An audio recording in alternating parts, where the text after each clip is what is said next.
morning, students. Now we shall discuss about the topic Nichols prism. So first, the principle we discuss. The principle Nickel prism is based upon the double refraction phenomena. When unpolarized light enters into the nickel prism, it splits into two rays. One is ordinary ray and another one is extraordinary ray. So, the nickel prism is a device for producing and analyzing plane polarized light. In 1828, Nickel eliminated the ordinary beam by using the phenomenon of total internal reflection at a thin film of Canada balsam, separating the two pieces of calcite. The device is known as nickel prism. Now discuss construction.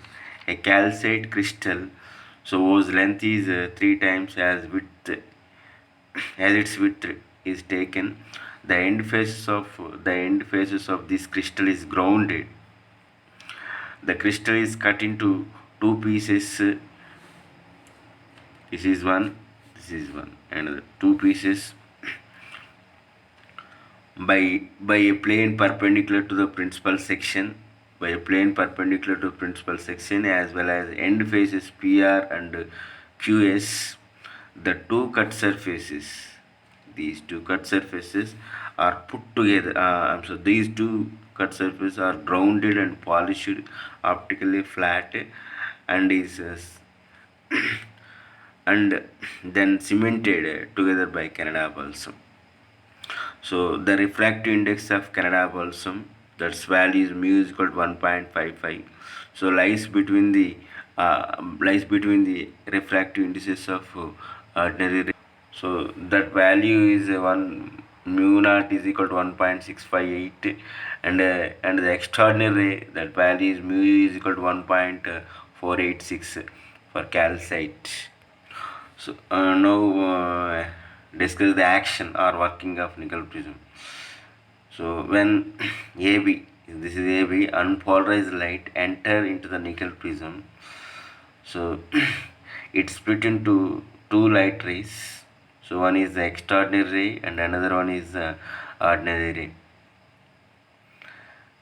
So the Canada balsam act as a denser medium for ordinary ray, and it act as a rarer medium for extraordinary ray. So here the ordinary ray gets completely reflected, or it suffers total internal reflection. So it is absorbed by the surface RS of the nickel prism. So which is coated with the black color. So the extraordinary ray easily transmitted through the Canada balsam, because it acts as rarer for extraordinary ray. Then this ray cannot suffer total internal reflection, so that's why it is easily emerging from the surface, QS surface. So external, this ray is plane polarized.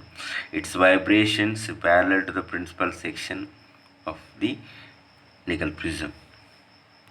So why is the ordinary ray gets total internal reflection at the Canada balsam? Because its angle of incidence at the Canada balsam surface greater than critical angle. So that is C is equal to 69 degrees. So that's why it gets total internal reflection. So so the angle of incidence of ordinary ray at the critical angle 69 degrees. Therefore sin C is equal to 1 by mu.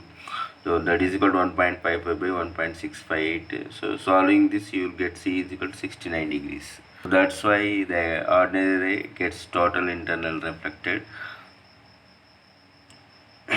within the nickel prism.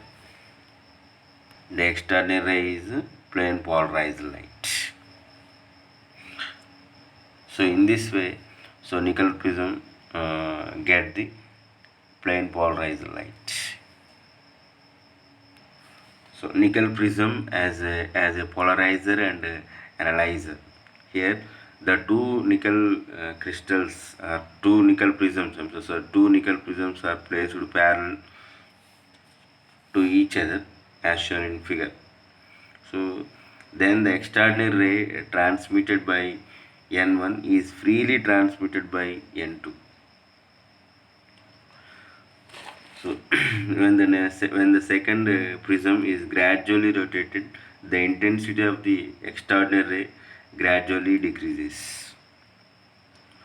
So if the second prism is perpendicular to the nickel prism N1, then the external ray enters into the second nickel prism.